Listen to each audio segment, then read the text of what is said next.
Well, at this point.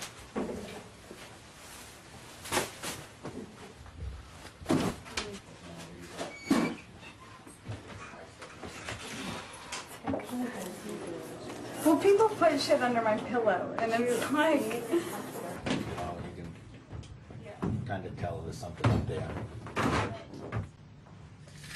Tape measure.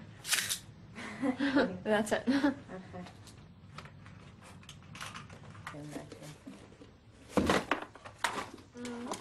Send me some people up here, please. As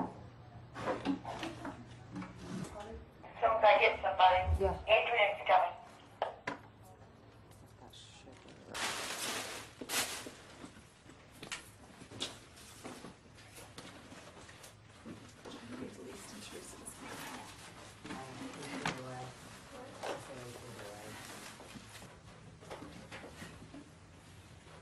Robin had 40 packets of sugar. Robin did? Yeah. Wow. What's she doing with the sugar? Evidently storing it. Did we get anything on Shelley? Yeah. Shelley had... Where's hers? Hey, Shelley. Yeah, I saw cigarettes. Ah, you know what? She has one of the candy things, so that makes... Let's see what this pill is. Neurontin. Okay. 300 milligram Neurontin mood stabilizer.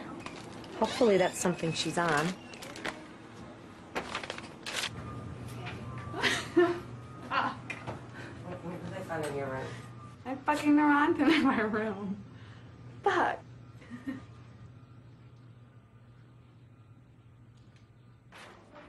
Holly just came up to me, and I feel like I'm really stuck because she's like, "Did you tell him that it came from me?" And I'm like, "Well, fuck, who else would it come from? Because I don't take 300, I take 600." And I was like, "No, I didn't tell him." So she doesn't think that I told you guys. So if we could keep that a little bit, because she's like, "This depends on my life," and I'm like, "Fuck, I already told." How do you feel about her putting you in that position? Well, it sucks. I would suggest that today... Like, I just can't live with all this crap in my head the rest of my life. What crap? Like, all this stuff about food and wanting to be thin and controlling it and... Like, I can't go on my whole fucking life with that in my head.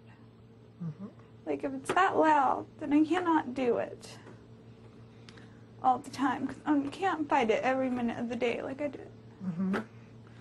Okay, but I tell you that sometimes things that we say that we think aren't connected in here tend to be. So we start talking about stuffing your feelings down, putting on a happy face, and then from there we go to the food.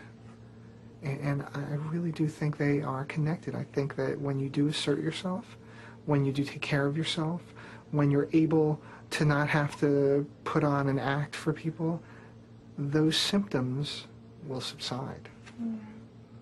I wonder if you had thought about what we talked about yesterday, about things from the past that you think you might have gotten over that you really maybe didn't. Yeah. Still I'm not over it. Okay. Well, I'm over it, but it affects me still. Still fucks up my relationships. Shelley, is it possible that the whole eating disorder, a great deal of that is carrying around things that you feel are really terrible and hard to talk about? I get the feeling that you carry things with you that you think are unspeakable, literally unspeakable. I mean, I don't tell anyone. I know.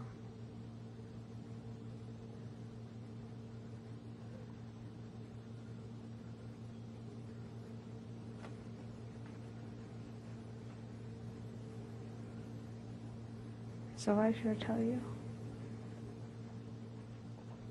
Nice to be woken up with this. We wanted to gather the three of you together because we are having some major concerns about some things that have gone on, in particular things that sort of came up in the room search yesterday. And we feel that the three of you have information that we feel is very important that you get kind of honest about, have some integrity about, so that you can work on your own issues here, but also so that we can get the community safe. Who'd like to start?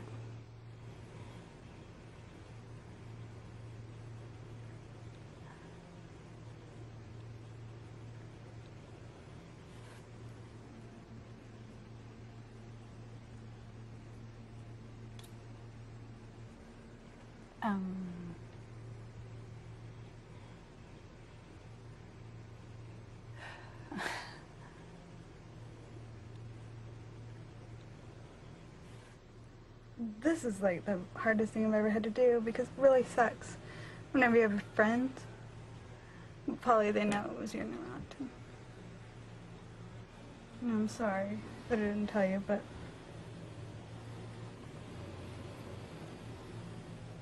Can you take ownership of it and share it? I gave it to her in the first week she was here because she was having a hard time and had just been pulled off of everything. Was just really hurting. I felt really like torn between two sides. Torn? I'm really confused. What were those two sides? Well, the side of me that doesn't like to lie and feels really guilty about doing it. And then the side, Polly, just being a good friend, and it was hard, you know?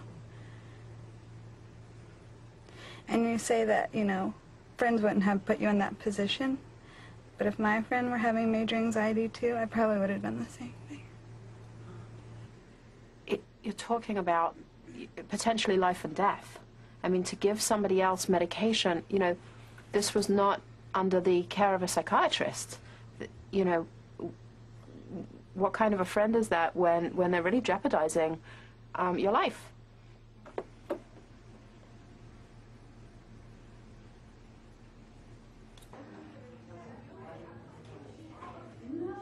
She is the ringleader. She's got a lot of very negative power.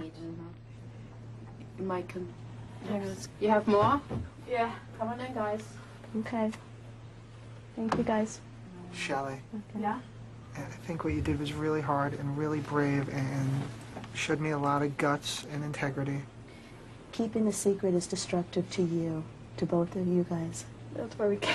Okay. What do you want to tell us? We both know that a couple weeks ago, Polly and Michelle Graff got tattoos together. What are the two of you guys worried about at this point?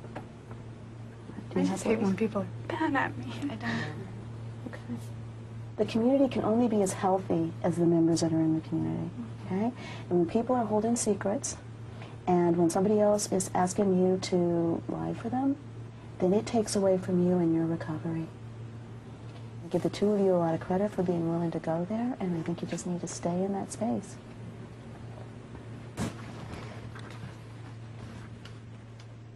I think it's real clear that we need to get Polly moving out of the community because she has a very negative influence on them. She's a bad seed. Tattoos, huh? I know, I wonder of what and where.